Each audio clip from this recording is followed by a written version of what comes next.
je m'appelle Naïm Zoglami, donc je suis enseignant tout d'abord en mathématiques et je suis le responsable de la filière ingénieur en apprentissage ou bien par apprentissage à COI Tech sur le site de Cergy. Donc, je vais vous présenter le cursus ingénieur par apprentissage qui a été créé en fait depuis septembre 2020. Et cette année, nous aurons notre première promo diplômée 2023 à la fin de cette année. Euh, donc, en termes de contexte, donc, ce diplôme d'ingénieur de CYTech est tourné vers les deux spécialités. Donc, ici, dans cette présentation, je vais présenter les deux spécialités, spécialité informatique et spécialité mathématiques appliquées. Euh, Nous serons accompagnés par le CFA partenaire qui est AFI 24. À noter que ce diplôme, en fait, on a un seul diplôme délivré par CYTech sans mention d'apprenti ou d'information initiale, parce qu'en parallèle, pour ces deux titres, ces deux intitulés de diplôme, on l'a donc en formation initiale. Euh, En termes de profil et compétences, l'objectif de ce cursus, en fait, c'est de former des ingénieurs en mathématiques appliquées et en informatique. Après, je reviens, mathématiques appliquées à quoi exactement? Pour ce faire, ils auront bien évidemment acquis des compétences sur un large socle scientifique et ils sont amenés à résoudre toutes sortes de problèmes complexes liés au stockage, au traitement de l'information, à la restitution de l'information, au traitement de données. Donc, quel que soit le domaine de spécialité, que ce soit pour le diplôme mathématique appliqué ou bien pour le diplôme informatique. Et puis, comme tout ingénieur, ils devront avoir des qualités d'analyse, de synthèse, d'esprit critique.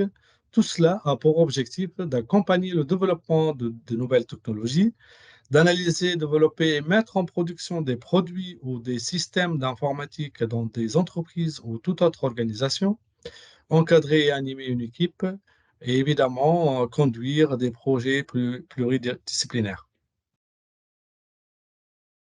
On va commencer par définir, pour les gens qui ne connaissent pas encore, c'est quoi ou bien qui n'ont jamais, qui étaient en formation initiale d'une manière générale, quelles que soient leurs origines hein, d'études, je parle. C'est quoi un contrat d'apprentissage? Tout simplement, c'est à travers cette filière, il y aura une pédagogie différente parce que c'est alterné. On va alterner entre entreprise et école. Je vais parler après du rythme. Vous aurez un vrai contrat de travail avec un salaire à la fin de chaque mois. Le point, on va dire positif, c'est que pas de frais d'inscription, donc la gratuité des études. Vous aurez le droit à l'ouverture des droits salariés comme cotisation, retraite, chômage, tout ça. Et le point le plus important pour moi, c'est que à la fin de cette formation, vous aurez une expérience professionnelle valorisable dans un CV. Et donc, si on compare deux ingénieurs qui ont le premier qui a suivi la filière apprentissage et le deuxième qui a suivi la filière ou bien la formation initiale.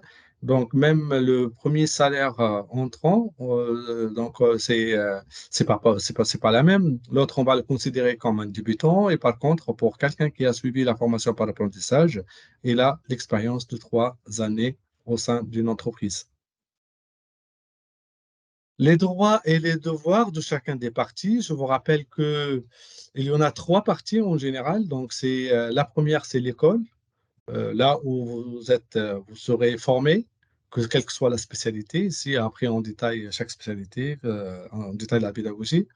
Il y en a la deuxième partie, c'est l'entreprise d'accueil. Et troisième partie, c'est le CFA partenaire AFI 24. Donc, concernant l'entreprise, donc, elle vous paye la formation. C'est pour cela, tout à l'heure, je vous ai dit, pas de frais d'inscription. Elle vous paye un salaire à chaque fin de mois. Et on va parler de grille de salaire après. Elle vous libère le temps nécessaire à la formation. Par exemple, si le responsable de formation il a besoin d'une semaine école de plus, donc il suffit de mettre au courant tous les maîtres d'apprentissage côté école, côté entreprise, pardon. Évidemment, l'entreprise a l'obligation d'intégrer l'alternant au sein de ses effectifs le temps de la formation, nomme un maître d'apprentissage qui l'accompagne durant toute la période de sa formation. Concernant maintenant l'alternant et les salariés de l'entreprise, au mois ou bien au maximum 35 heures 35 heures de travail par semaine. Dans le cas d'une absence, ce n'est plus comme le cas d'un étudiant, donc il doit le justifier à travers un arrêt de travail, voilà, ou bien un congé payé et pas de certificat médical, évidemment.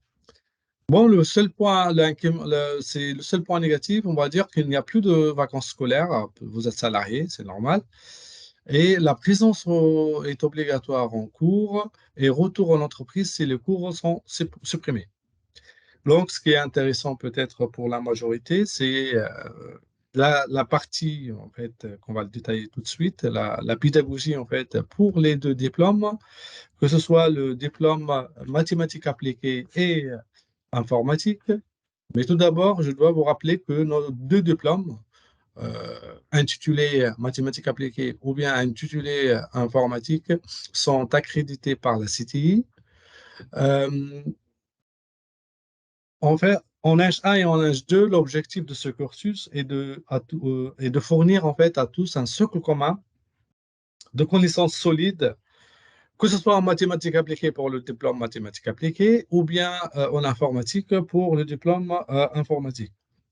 Donc, après 2 années de tronc commun, donc, en troisième année, ou bien qu'on l'appelle en H3, donc chaque spécialité découle sur un ensemble d'options, on l'appelle des options ou bien des spécialités. Donc, on peut citer pour la spécialité informatique, on a 5 options sur le site de SAGI. La première, cybersécurité, visual computing, informatique embarquée, BI, business intelligence et intelligence artificielle. Concernant le diplôme mathématiques appliquées, donc il faut, en se posant la question mathématiques appliquées à quoi, donc nous, on forme des ingénieurs dans la spécialité mathématiques appliquées aux sciences de données. Et donc c'est pour cela qu'on voit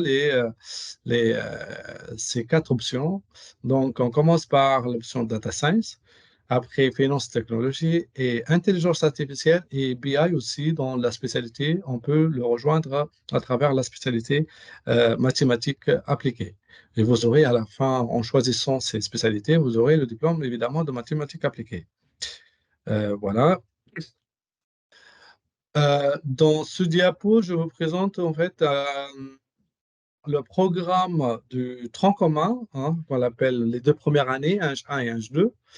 Donc, il y en a comme tout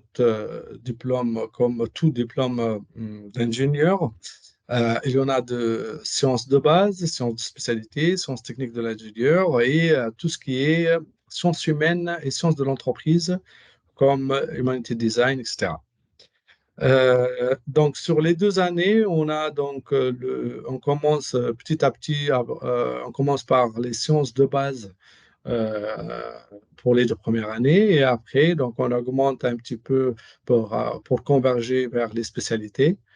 Et il faut connaître que dans notre formation, on donne beaucoup d'importance aux sciences humaines et sciences de l'entreprise parce que sans ces disciplines, euh, donc en fait, l'ingénieur, d'une manière générale, a besoin de ces deux disciplines, sinon pour faire la différence entre un ingénieur et un technicien, évidemment, parce qu'on peut être trop bon techniquement, mais on n'a pas tout ce qui est l'aspect management et tout. Et donc, nous, on le fournit dans notre formation. Bon, le nombre d'heures, donc, comme vous le voyez dans le tableau en bas, donc sur évidemment le nombre de semaines bien fixé dès le début de chaque année. En H1, par exemple, donc, on est autour de 500 heures. Donc, je parle ici des heures face à face, hein. Je ne parle pas des heures, des projets et tout ça. Donc, les face à face, le nombre d'heures face à face. Donc, en H1, c'est autour de 500 heures.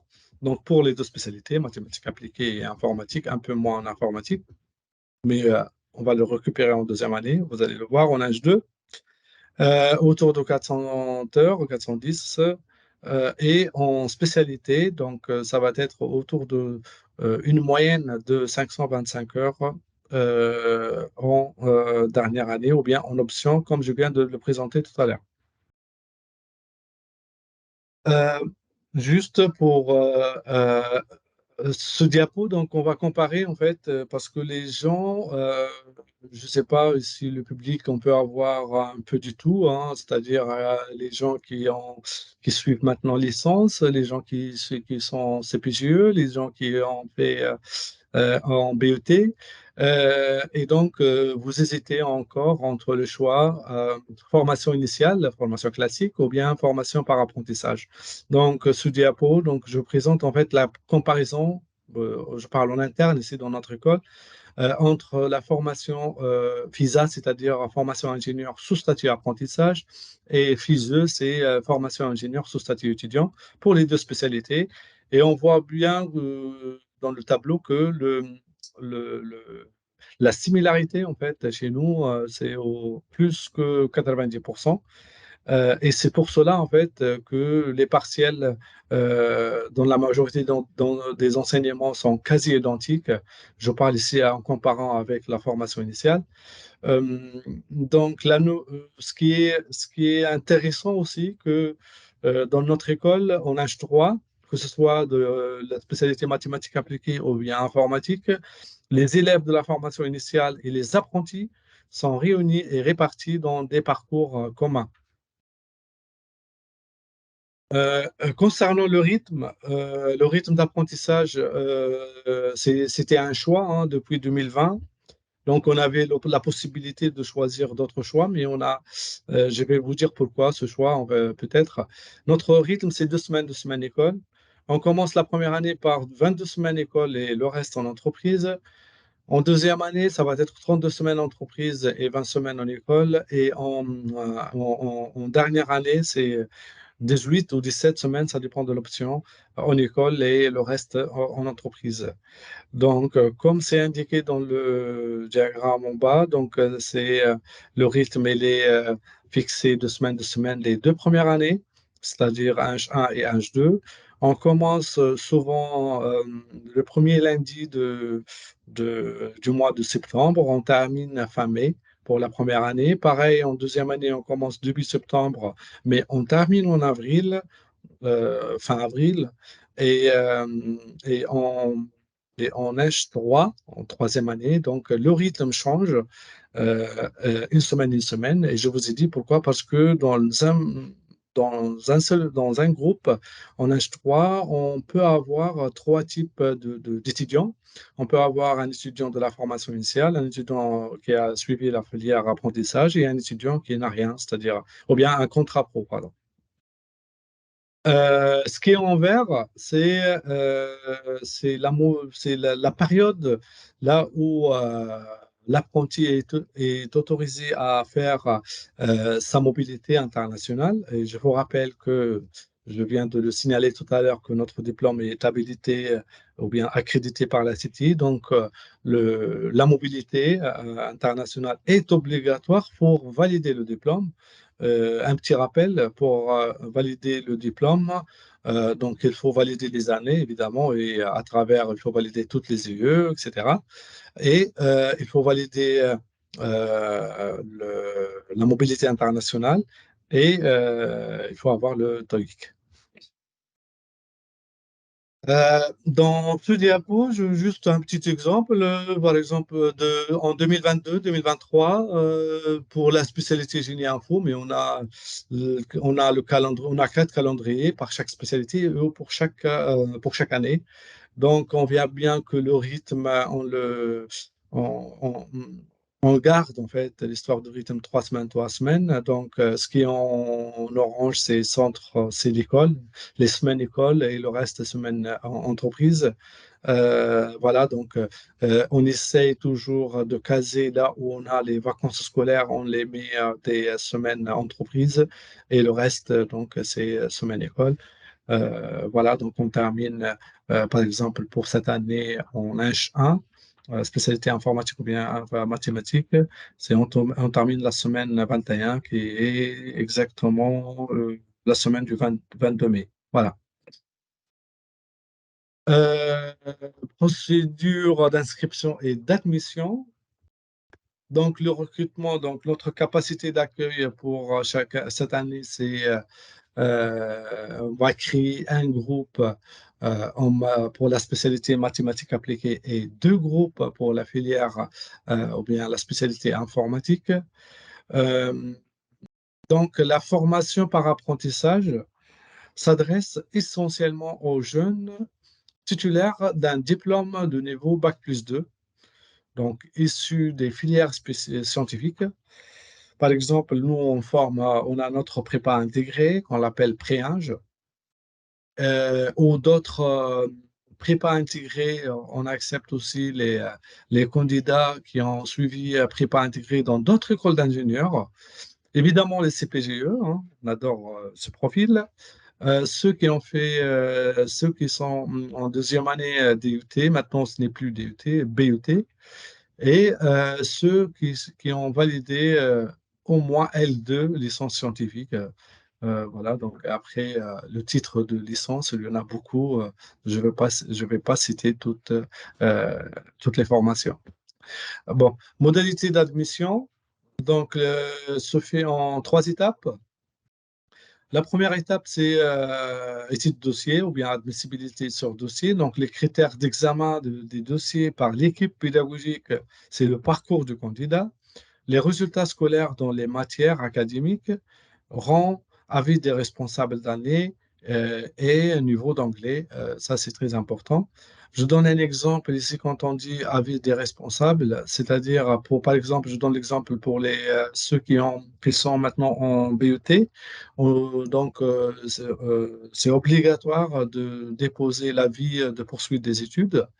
Par exemple, pour ceux qui sont en CPGE, nous avons besoin du bulletin parce que, en général, les bulletins en CPGE, on voit l'avis des profs et donc on aura une idée globale sur le jeune. Voilà. Comment s'inscrire? C'est très simple. Il suffit de cliquer, ou bien de chercher, ou bien de se connecter sur le site présenté dans ce diapo, donc sur la plateforme de notre AFI, de notre CFA partenaire AFI 24. Donc, quel que soit pour la spécialité mathématiques appliquées ou bien spécialité informatique, tous ces détails aussi, on peut le trouver à travers le site web de CYTech aussi. Donc, il va vous diriger vers ces pages. Donc, à vous de choisir. Ensuite, cliquez sur s'inscrire à la formation et il faut créer un compte. Après, il faut le valider. Et pour finaliser l'inscription, il faut déposer tous ces documents, CV, lettre de motivation et tous les relevés de notes depuis, y compris le bac. Euh, Si l'équipe pédagogique a jugé que votre dossier il est bon, hein, et donc vous serez convoqué à un entretien de motivation et il se peut pour quelques profils entretien technique, c'est pas seulement de motivation, ça dépend le profil. En fait, cet entretien en général, c'est une durée de 30 minutes. Voilà, permet d'apprécier la cohérence du projet de candidat, sa motivation, sa connaissance de la formation et son expression orale. Donc, en fait, l'entretien, c'est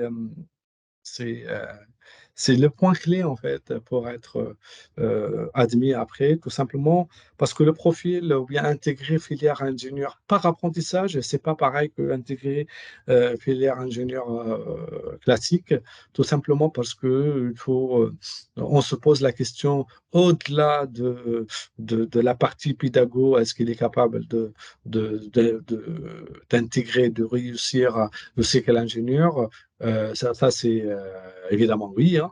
Donc, et ça se passe à travers l'étude de dossier. Mais par contre, le point clé dans l'entretien de motivation, c'est de savoir et de connaître en fait est-ce que ce candidat vraiment il trouvera un contrat facilement. Voilà. Sachant que vous aurez tout un accompagnement après pour les gens qui ont qui passent en admissible. Il y aura un accompagnement par l'école et par la FI 24 pour tout ce qui est recherche de contrat. Troisième étape, le candidat, s'il passe les deux premières étapes, donc le candidat est donc admissible. Qui sont admissibles sont invités à trouver les entreprises pour obtenir un contrat au plus tard. Bon, pour cette année, c'est 5 décembre. L'année prochaine, peut-être 4. Le plus important, c'est 3 mois. Donc, vous aurez 3 mois après le début de cursus. Donc, c'est-à-dire, cette année, on va commencer le 4 septembre et donc vous aurez jusqu'à 4 décembre pour ramener, pour trouver un contrat, pour signer un contrat d'apprentissage, évidemment, un contrat de 3 ans. Attention, les places sont limitées, comme vous le voyez, donc parce que on ouvre un seul groupe en maths et deux groupes en informatique, et l'admission sera définitive lors de la signature du contrat d'apprentissage. Voilà tout ce qui est la partie la partie inscription et admission. Maintenant, j'ai trop parlé de CFA partenaire. Donc, Gilles Serrure, le chargé de mission de la FI 24, il va présenter le rôle de CFA, de ce CFA, voilà, pour l'accompagnement des apprentis. Gilles, tu es là?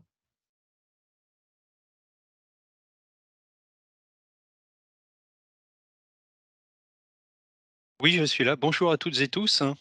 Merci Naïm de cette, introduction.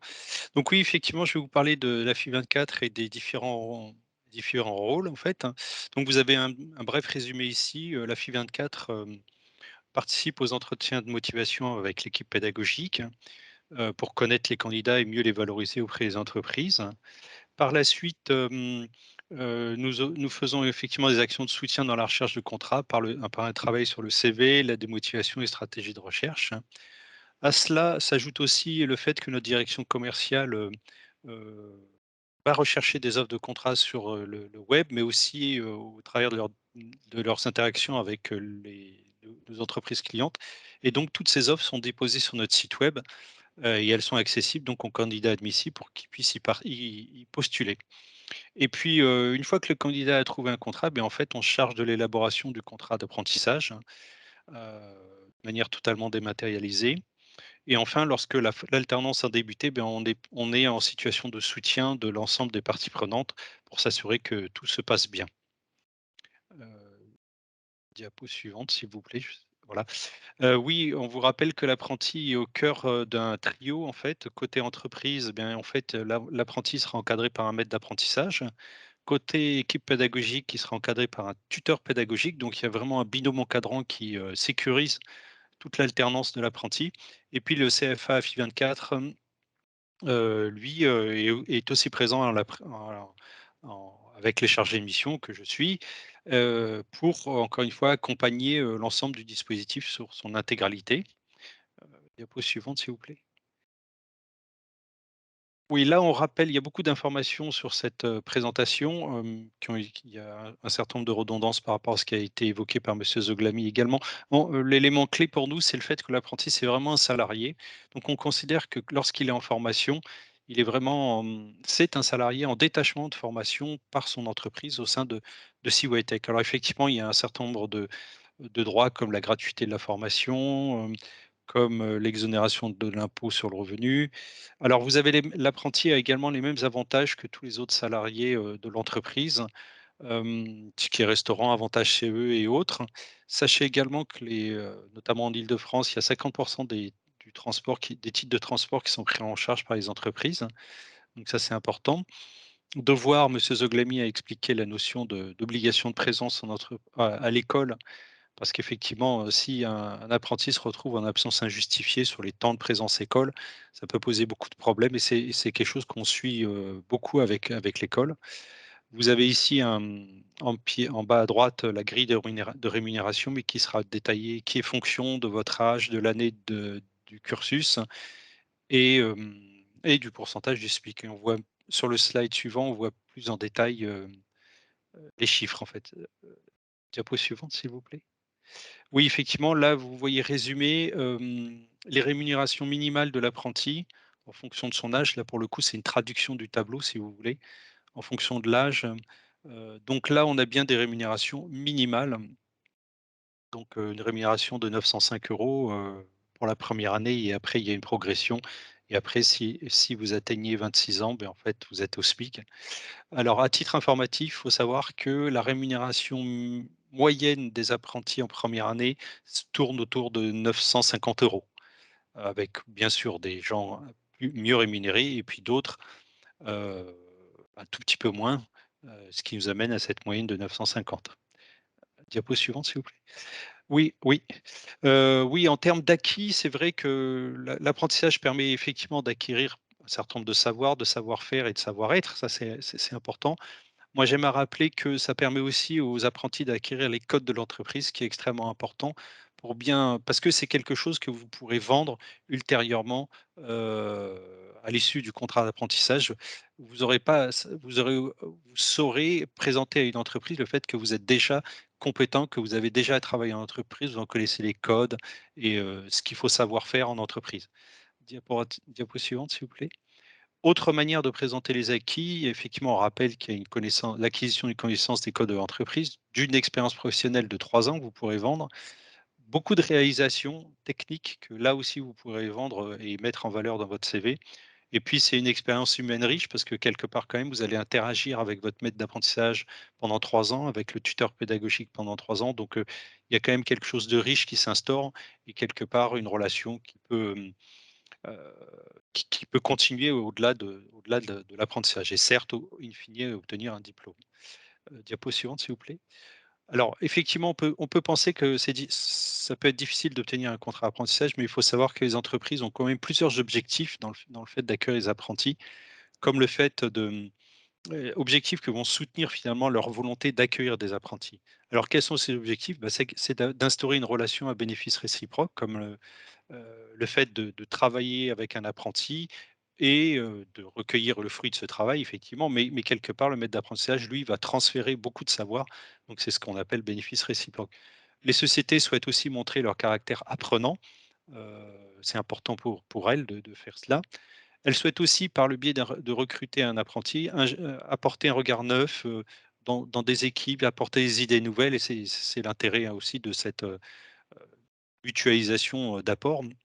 Elles ont aussi l'objectif de respecter des objectifs légaux, parce qu'effectivement, si elles sont en dessous d'un certain seuil, ça majore, si vous voulez, les éléments d'imposition, donc c'est important pour elles tout cela contribue, à la volonté d'accueillir les apprentis. La volonté, c'est aussi d'impliquer les maîtres d'apprentissage dans les fonctions managériales, parce que le maître d'apprentissage n'est pas forcément en position de manager et le fait de former un apprenti place dans cette position et c'est important pour les sociétés de veiller de donner ces rôles-là aux maîtres d'apprentissage et puis bien entendu, c'est de faire du pré-recrutement parce que en 3 ans, on voit vraiment tout le potentiel d'une personne. Diapo suivante. Diapo suivante, s'il vous plaît. Oui, donc par ce panorama, en fait, on souhaite vous montrer, la diversité des entreprises. Alors effectivement, on a à droite beaucoup d'entreprises dans le domaine des services ou dans l'informatique. Mais ce qu'on a voulu montrer aussi au travers de cette liste, c'est le fait qu'il y a beaucoup de missions dans le domaine des banques et encore plus de missions dans le domaine de la grande industrie, industrie classique, comme l'automobile, Renault PSA, Safran, Thales et bien d'autres si vous voulez. Donc, l'idée est de vous montrer à travers ça le vaste étendue des missions possibles et aussi, les zones qu'il ne faut pas oublier lorsque vous recherchez un contrat d'apprentissage. Il faut pas du tout oublier la grande industrie, grandement pourvoyeuse d'offres de contrats d'apprentissage en informatique et qui vient s'ajouter aux deux 1 secteurs évoqués. Diapo suivante, s'il vous plaît. Alors oui, effectivement, précédemment, c'était en informatique, mais c'est la même chose pour la spécialité mathématiques appliquées, on a la même, répartition. Donc l'idée est pour vous de chercher des contrats d'apprentissage sur les 3 segments. Suivante, s'il vous plaît. Ici, on vous présente un panorama des mobilités internationales. Alors colorisé en blanc, ce sont les jeunes qui sont partis issus de la spécialité, informatique et en jaune, la mathématiques. Donc on voit que les mobilités internationales se font vraiment partout, que ce soit en Europe, au Maghreb ou ailleurs, dans des destinations lointaines, USA, Japon, Chili et bien d'autres. Donc vous voyez que c'est une vraie réalité cette mobilité internationale et qui donne beaucoup d'opportunités pour les jeunes. Voilà. J'ai fini. Ben, merci de votre attention. Je vous repasse la main, Naïm. Merci Gilles. Juste, on a notre ambassadeur avec nous, Youssef Sadi. Donc, il est apprenti en Eng 1 mathématiques appliquées. Youssef, tu peux donner ton témoignage, si tu veux, pour quelques minutes, hein, pas plus. Et voilà. Oui, bonjour, vous m'entendez? Oui, parfait. OK, très bien. Bah, oui, bonjour, moi c'est Youssef comme, a dit monsieur Zouglami. Je suis apprenti, en première année génie mathématique et alternant chez Stellantis. Je pense que vous avez tout dit, j'aimerais juste revenir sur un point. Je sais que moi personnellement et ma famille aussi, on avait peur que j'ai du mal à gérer entre période d'entreprise et période, cours. Parce que c'est vrai que dit comme ça, vu qu'on a les mêmes cours qu'en initiale, on se dit que vu qu'on a le moins de la moitié de leur temps, ça va être compliqué de pouvoir suivre et cetera. Mais en fait non, c'est vraiment assez simple. Parce que c'est vrai qu'il y a un petit peu plus de travail qu'en filière initiale, mais ça reste vraiment pas compliqué. On a pas mal de temps libre. Personnellement, moi, j'ai même eu, on est deux en mathématiques, on est dans une liste de BDE. Du coup, ça veut vraiment dire qu'on a beaucoup de temps libre. Et aussi le fait que en période d'entreprise, on finit le travail à 18 heures. Du coup, après 18 heures, on a le temps de réviser, de faire ce qu'on veut. Ça aussi, il faut pas l'oublier. Et du coup, j'aimerais juste vous rassurer sur ce point-là. Vraiment, c'est pas si difficile que ça de pouvoir jongler entre période d'entreprise et période cours. Voilà, c'est pas différent d'une filière initiale. Merci beaucoup, Youssef. Merci. Je vais reprendre la main sur les questions si vous voulez. On peut ouvrir la séance de questions-réponses et c'est moi qui ferai la petite voix sur les questions.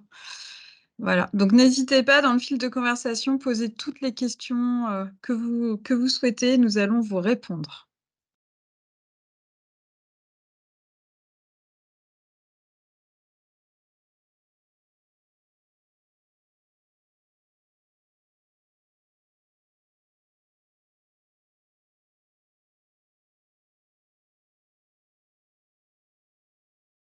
Il y a le temps que les questions soient posées.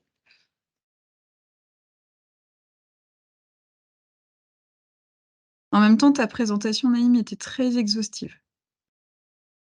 Il y a Merci. tout dedans. Merci.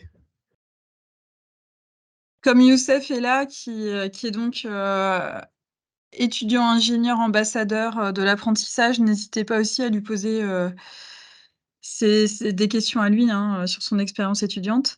Alors, on a une première question. Est-ce qu'il arrive qu'on ne trouve pas de contrat? Oui, oui. Ça peut arriver, bien sûr. Ça dépend de. Mais, mais, euh, mais le taux, je vais vous donner les chiffres, hein, je vais être transparent. Par exemple, on a commencé le semestre 1 en H1 Info avec 41 et deux seulement, deux admissibles en fait qui n'ont pas trouvé de contrat, c'est tout. 2 sur 41. Mais, mais il faut mettre en, vous serez accompagné et bien accompagné, coaché, donc que ce soit par l'école ou bien surtout par à FI24, et en particulier avec M. Gilles Serrure. Donc, vous aurez tous les moyens, en fait, pour trouver un contrat. Parce que dans la plateforme, comme il l'a indiqué tout à l'heure, donc on a deux types d'offres. On a des offres exclusives, exclusivité CYTech, et des offres qu'on ne trouve partout. Donc tout ce qui est la partie, si vous êtes bien préparé, et c'est notre devoir de vous préparer, c'est-à-dire côté réécriture du CV, côté coaching, et côté simulation d'entretien et tout. Donc, si vous êtes bien préparé, donc on trouve le contrat. C'est simple. Ok, Naïm, il y a une deuxième question. Alors, je la comprends de deux façons différentes. Comment se passe la formation ensuite? Alors, est-ce que la question, c'est comment se passe la formation tant qu'on n'a pas trouvé de contrat? C'est ça la question, en fait? Est-ce qu'on peut entrer en formation? Est-ce qu'il y a un délai où on peut rentrer? Ah oui, Nathalie répond oui. Donc voilà, est-ce qu'on peut commencer la formation tout en continuant à chercher ce contrat et on a combien de temps en fait? Vous avez 3 mois exactement. 3 mois après le début de cours qui est en septembre, et donc c'est début décembre, il faut trouver un contrat. Mais en général, on signe un contrat avant, en général. Ce qu'il reste, c'est un peu. La question que se pose, oui, j'ai intégré l'école, j'ai pas trouvé de contrat. Comme le nombre est très, très réduit, en général, on les bascule en formation initiale. On ne va pas vous laisser comme ça. Alors après, on a une question. Le rythme de 2 semaines impose-t-il de travailler à proximité de l'école? Est-ce qu'on doit trouver une entreprise à proximité de l'école ou comment on s'organise? Ouais. En fait, le rythme de 2 semaines, c'est l'inverse. On a pensé aux gens qui vont signer un contrat en dehors même de l'Île-de-France, parce qu'on a cet exemple, hein. On a oui, pour rappel, on a exactement sur les 3 ans, on a 190 apprentis. Donc, et sur ces 190, on a une dizaine, on va dire, qui travaillent en dehors de l'Île-de-France, même on a dans le sud, hein. Et voilà, donc ils ont réussi à s'adapter donc 2 semaines, on a pensé à ça en fait, quand on a mis en place 2 semaines, 2 semaines. Combien propose-t-on de groupes en informatique? Est-ce qu'on propose 2 groupes de 60 ou est-ce que En fait, deux groupes, non, deux groupes au total. C'est minimum 60, j'ai oublié le mot mine. Donc, c'est mine, donc, parce que nos salles, c'est de capacité 40. Donc, on va dire maximum, c'est 40. D'accord. Donc en fait, dans les ouvertures d'effectifs, il y a donc 2 groupes de 40 en informatique Et un groupe en maths. et un groupe en maths de 40. Ok. Alors Nathalie, vous inquiétez pas, mais elle repose la question, qu'est-ce qui se passe si on ne trouve pas de contrat d'apprentissage? Bah, la réponse a été donnée, en fait, on vous On- proposera de toute façon la formation initiale, mais c'est quasiment à la marge et quasiment impossible de ne pas trouver de contrat d'apprentissage. Pourquoi? Parce que vous êtes dans des filières qui sont hyper demandées, qui sont en tension, et il y a une énorme demande des entreprises. Donc, de toute façon, vous êtes plutôt, vous, sollicité, vous, intéressant pour l'entreprise, que l'inverse, en fait. Donc, voilà, c'est vous vous avez cette force-là. Voilà. Ensuite, non, je n'ai pas de nouvelles questions. Ah, si. Quel est l'effectif? Alors, est-ce que l'effectif d'apprentis est-il rempli chaque année? Oui, Est-ce qu'on fait le plein? oui. On fait le plein. En informatique, on fait le plein, hein, chaque année. En Alors, mathématiques appliquées, oui, c'est un peu spécial parce que les profils, voilà, donc c'est quelqu'un qui a fait CPGE. C'est limité en fait, c'est pas comme l'informatique. Donc, on accepte en général ceux qui ont fait prépa intégrée ou bien CPGE ou bien BET STID, statistique, voilà, BET STID. Voilà, seulement ces profils et mesures et physique, oui, on l'accepte en mathématiques appliquées. Et voilà, donc comme les profils sont un peu limités, donc on est autour de 30, voilà, c'est pas 40, mais autour de 30. Cette année, c'est 30, par exemple, en achat. Alors, tu me fais une super transition parce que j'ai une question sur les étudiants qui sont en BUT 2.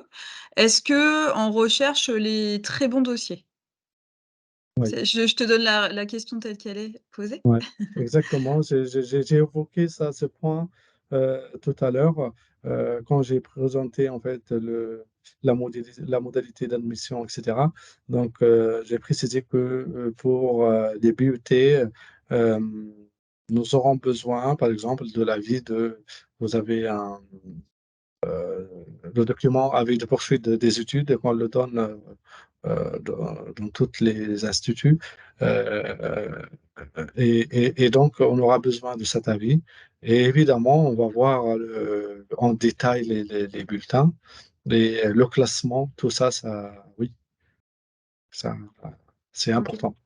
Est-ce que les préinges, donc alors pour ceux qui ne comprennent pas le terme préinge, ce sont les étudiants de prépa en fait, un post-bac de CYTech. Voilà, le cycle pré-ingénieur dure 2 ans et est post-bac. Donc est-ce que les préinges de CYTech passent aussi les sélections? Comment ça se passe quand on est déjà en préinge, sachant que je le dis et je le redis, l'apprentissage concerne le cycle ingénieur. Donc de bac plus, c'est bac plus 3, bac plus 4, Ouais, bac plus 5. celui qui a posé la question, il est déjà en préinge ou non? Ben, j'imagine que oui. Ouais, j'ai répondu à Elle a cette dit oui. Elle question. a dit oui. Oui, j'ai répondu à la question, Nathalie, c'est ça? J'ai répondu à la question pendant la campagne qu'on a fait en interne à l'école. Donc, c'est sélection spécifique. Donc, on a mis en place nombre de places pour pourcentage, en fait, pour les prix H2. Voilà. J'utilise les mots techniques internes de l'école pour les prix H2. Donc, voilà. Donc, et on donne priorité hein, pour nos étudiants, évidemment. Est-ce qu'on doit s'inquiéter de n'avoir aucune expérience professionnelle? Euh, non, non, non. Peut-être Gilles, s'il est encore là, peut le confirmer. Non, il ne faut pas s'inquiéter, mais il faut bien mettre en place ou bien en évidence ou bien écrire le CV. Ça, c'est le premier point fort. Si vous avez fait des projets, etc., il faut les mettre, etc. Les entreprises le savent que quand on commence le cycle ingénieur, en général, on n'a pas d'expérience.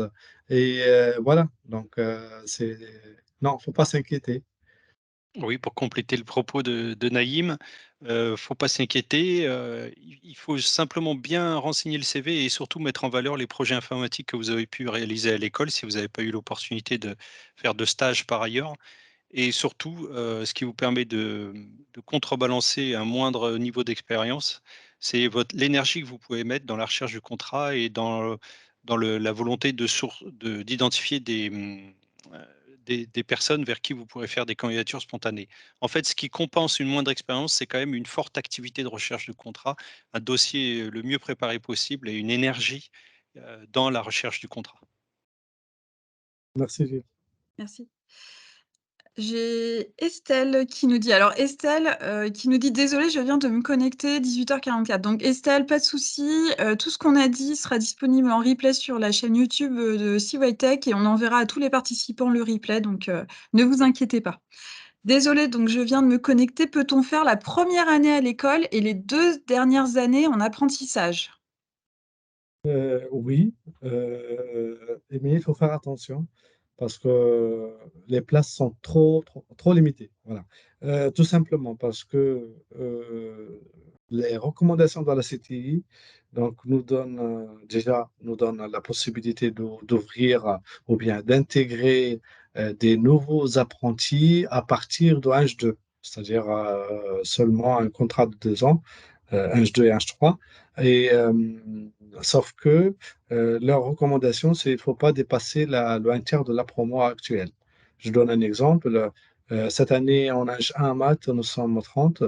On a 30 apprentis et donc pour l'année prochaine, on a ouvert pour l'année prochaine 10 places de plus pour intégrer l'apprentissage à partir d'H2.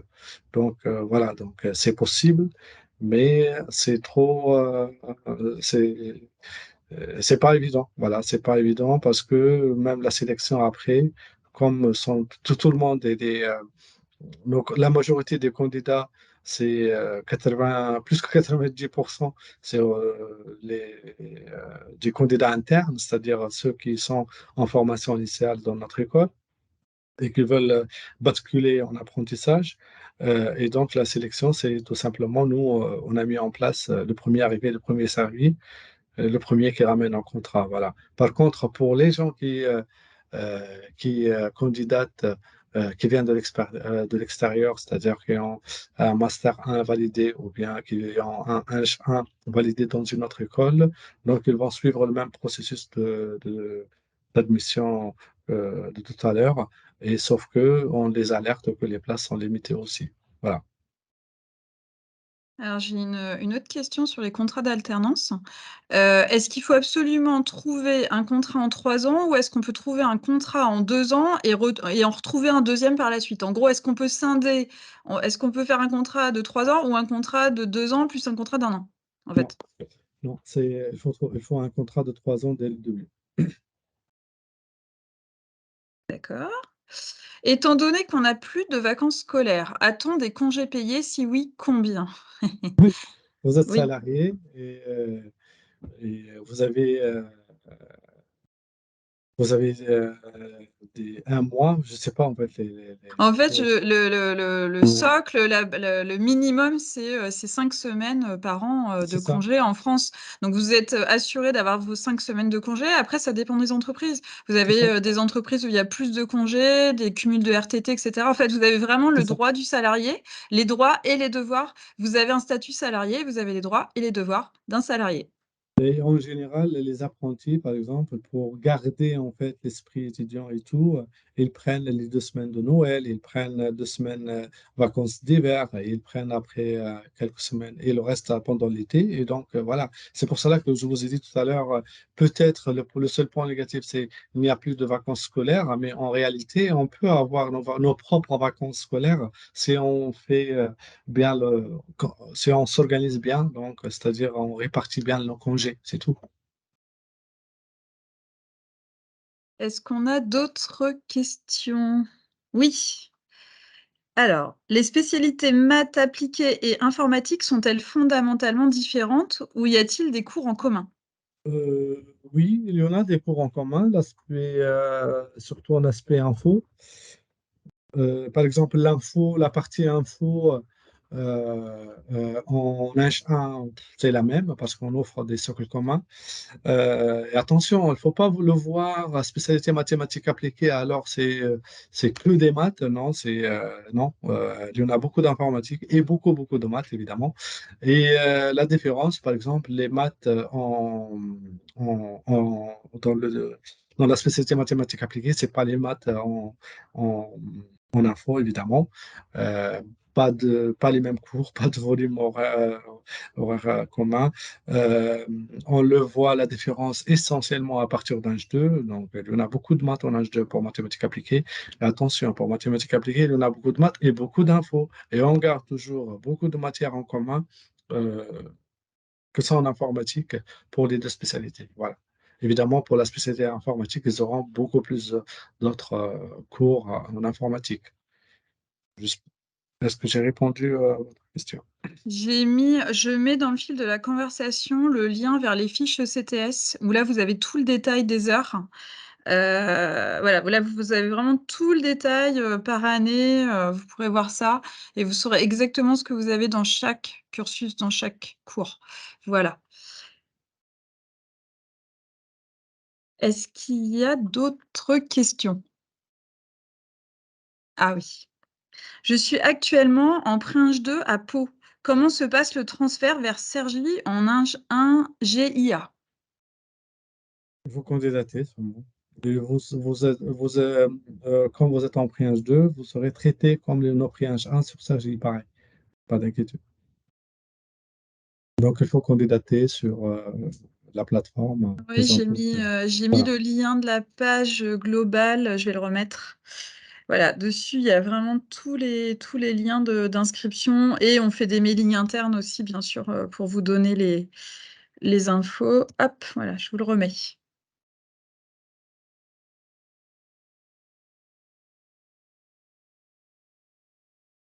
Alors, on a une nouvelle question. Un ordre de grandeur des heures de cours de maths d'info par semaine. Est-ce qu'on peut avoir un ordre de grandeur de ce qu'il y a comme cours de maths, d'informatique? Serait-il possible de connaître l'emploi du temps de Youssef sur une journée, par exemple? Oui, je peux donner une moyenne. Bon, pour les maths, c'est chargé, hein, c'est chargé, vraiment c'est chargé. Youssef, je sais pas, il est là encore ou non parce que il a Il des est là. obligations. Bon, mais il peut le confirmer. Vous aurez une demi-journée libre au moins. Voilà. Mais Bien ça, oui. ouais. Mais le reste, c'est comme si, je sais pas si quelle est votre formation actuelle. C'est le même rythme que le prépa en fait.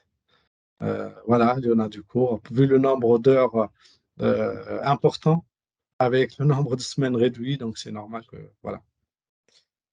Après, derrière, dans les 2 semaines d'entreprise, c'est beaucoup moins chargé. Du coup, parce qu'on travaille dans l'entreprise, en général, c'est pas très strict. Et après, une fois qu'on a fini de travailler, on est libre à partir de 18h. Et comment tu vois, Youssef, la répartition des cours de maths, d'info dans la semaine?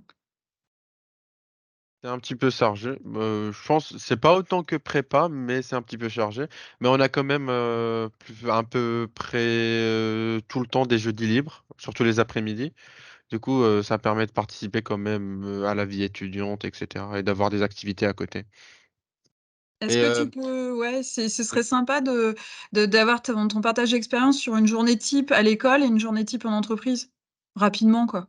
oui, bien sûr. Bah, une journée type à l'école en général, c'est on a cours de 8h jusqu'à midi. Bien sûr, toutes les 2 heures, on a 15 minutes de pause. Après, on a 1 heure de nourriture pour manger.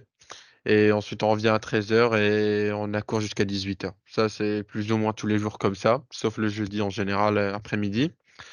Et pour l'entreprise, moi personnellement, je commence le travail à 8h30. J'ai une pause déj d'1 heure entre midi et 13h. Et après, je finis à 17h. Pour la plupart de mes camarades de classe, c'est la même chose pour eux. Et du coup, à partir de 17h, je suis libre. Je j'ai rien d'autre à faire. Voilà. Parce que ils me demandent pas de travailler chez moi le soir.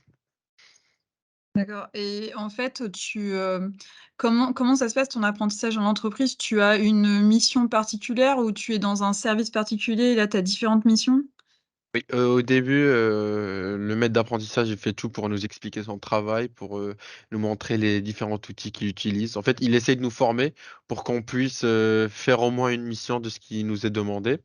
Après, une fois qu'il voit qu'on commence à prendre la main, bah, il nous laisse un petit peu devenir indépendants, mais, il est quand même toujours là. Il nous guide, il voit le travail derrière nous. S'il y a des problèmes, il nous les dit, il essaie de nous corriger.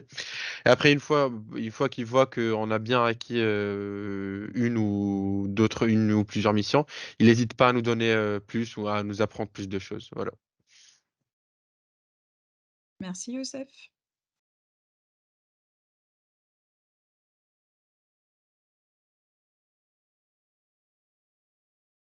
Existe-t-il une probabilité que l'entreprise ne puisse pas envoyer l'alternant à l'étranger? Ah! Oui, Quelle curieuse question. C'est l'inverse là. Est-ce que alors attendez, est-ce que vous pouvez préciser Romain? Est-ce que c'est une mission à l'étranger? Est-ce que c'est, trouver une entreprise à l'étranger? Est-ce que vous pouvez préciser, l'idée derrière votre question?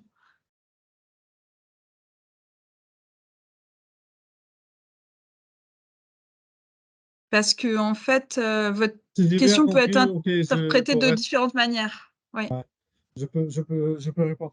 Peut-être, mais je vais devoir y aller. Ok, Ah bonne merci. soirée Oui, Youssef, bonne soirée. merci. Merci, Youssef. Encore désolé pour le. Ouais, Parce pas que de souci. normalement, il doit nous quitter depuis une demi-heure. En fait, ok, je réponds à la question de Romain, c'est ça. Euh, Concernant la mobilité, non, en fait, l'entreprise sont au courant avant de signer le contrat donc, sur l'obligation de faire la mobilité, donc ne vont pas de dire non. Ça, c'est si j'ai bien compris la première version de la question. Sinon, la deuxième version, est-ce que l'entreprise peut elle a des filiales à l'étranger ou non, ou bien comment on fait la mobilité, c'est ça? Est-ce que tu peux fusionner en fait ton expérience d'apprenti en entreprise avec une filiale à l'étranger, par exemple, de cette entreprise? Et donc faire ta mobilité de la même manière? Oui, en fait, il y en a la majorité, bon, je sais pas, moi, j'ai pas très bien compris, mais la majorité de nos alternants, par exemple, l'année dernière, ça dépend de l'entreprise. S'ils ont des filiales à l'étranger, pas de souci, donc ils vont l'envoyer pour faire la mobilité à l'étranger. Ah oui, oui, c'est ça. Oui, c'est ça. Est-ce qu'on peut valider sa mobilité en partant dans une filiale internationale de l'entreprise dans laquelle on est Oui, apprenti? Donc oui, la oui. réponse, en tout cas, c'est possible.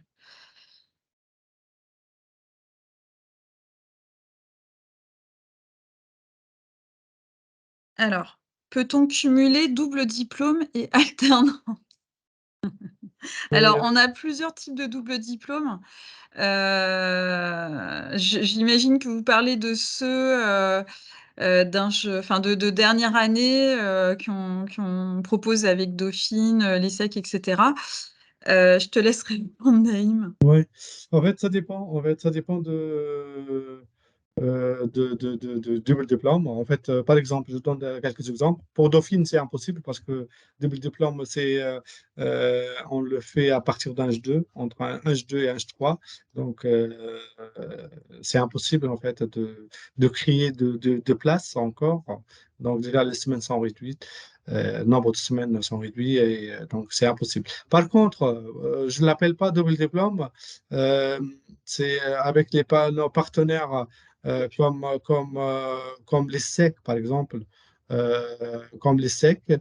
Donc, on donne la possibilité à nos étudiants, d'une manière générale, CYTech, de continuer une année de plus après les 5 ans, après évidemment l'Inch 3, pour faire une année de plus à l'ESSEC. Et ça, c'est oui, parce que c'est après après les 3 ans d'alternance. Voilà, c'est ce qu'on a comme double diplôme. On a d'autres écoles, mais en général, c'est après le skill ingénieur. À quel moment doit-on candidater pour une recherche d'une entreprise? Bah, j'ai envie de dire dès maintenant. Dès maintenant, hein, dès maintenant. Mais Jusqu'à quand? à quel moment doit-on faire une demande intégrer votre école en ingénieur? Ah oui, jusqu'à Attends, quand on tu est dois? sur la question à quel moment doit-on candidater pour une recherche d'une entreprise? Pic des offres. Pic des offres, ça va être avril, mai, juin. Ok. Bah, du coup, on passe à la question d'après, effectivement. À quel moment doit-on faire sa demande pour intégrer votre école en ingénieur? Alors, Estelle, on parle bien de l'apprentissage là. Ouais. Ok. Eh ben, Si c'est pour c'est maintenant. l'apprentissage, oui, c'est maintenant. Voilà, donc c'est maintenant, oui. C'est maintenant jusqu'à. Mais la plateforme reste ouverte jusqu'à 30 juin. Est-ce qu'on a le droit de candidater aux deux filières, donc j'imagine formation initiale et apprentissage en même temps si on est intéressé par les deux? Moi, je l'ai compris autrement, Ah, hein. Filière, c'est pardon, spécialité. filière maths et info, c'est ça? C'est ça? Si c'est bien ça, oui. Alors Bruno, on veut bien une précision parce que effectivement. Ah, Ok. c'est bien ça de quoi? Maths et info, c'est ça? Ouais, mais j'ai fait pub pour l'autre, c'est pas grave. En fait, je commence par la première question, c'est-à-dire est-ce qu'on peut candidater pour la spécialité maths et la spécialité maths info? Évidemment, oui. Il faut... Et après, c'est à vous de choisir si vous êtes admissible, etc. On verra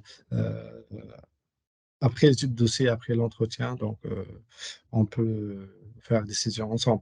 Par contre, si peut-être une autre question pour les autres, est-ce que en candidate en apprentissage, c'est automatiquement initial? Non. La formation initiale, elle a sa propre plateforme, Galaxy Sup, pour candidater. C'est pas Ouais, comme soit c'est concours CCINP après ouais. une CPGE, soit c'est Galaxy Sup en admission sur titre, admission parallèle. Et effectivement, l'apprentissage, oui, c'est un choix dès le départ par AFI 24. Estelle n'a pas entendu, la plateforme, elle est ouverte jusque, tu as dit 30 30 juin. juin. 30 juin, ouais. C'est ça, 30 juin. Je le marque.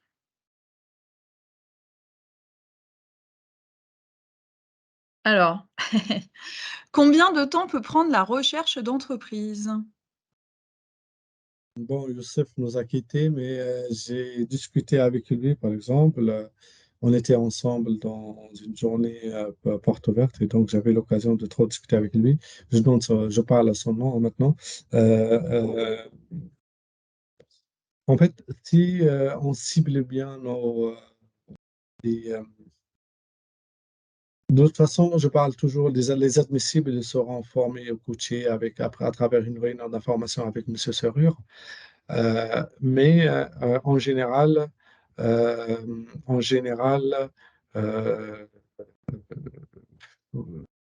quand il y en a pic d'offres entre avril, mai, juin, et si on est bien préparé, je répète, on est bien très préparé. Donc, oui, c'est, c'est faisable qu'on trouve, et c'est simple pour trouver un contrat. D'après mon expérience jusqu'à maintenant, ceux qui veulent et ceux euh, qui n'ont pas baissé la main vite fait, ils ont terminé par signer un contrat. Ça, c'est sûr. Limite, je te laisse pour Sophie, tu termines ou bien c'est bon? Bah, pour la limite d'âge, pour ceux qui n'ont pas la conversation d'ouverte, donc c'est 30 ans. Ouais. Voilà, et je pense que nous n'avons plus de questions. Ben, je remercie, merci beaucoup Naïm, merci Youssef, merci Gilles pour toutes ces informations. Et écoutez, voilà, toute l'équipe de CYTech vous souhaite une excellente soirée et vous remercie pour votre participation. Merci beaucoup. De rien. Au Merci. revoir. Au Merci. revoir. Au revoir.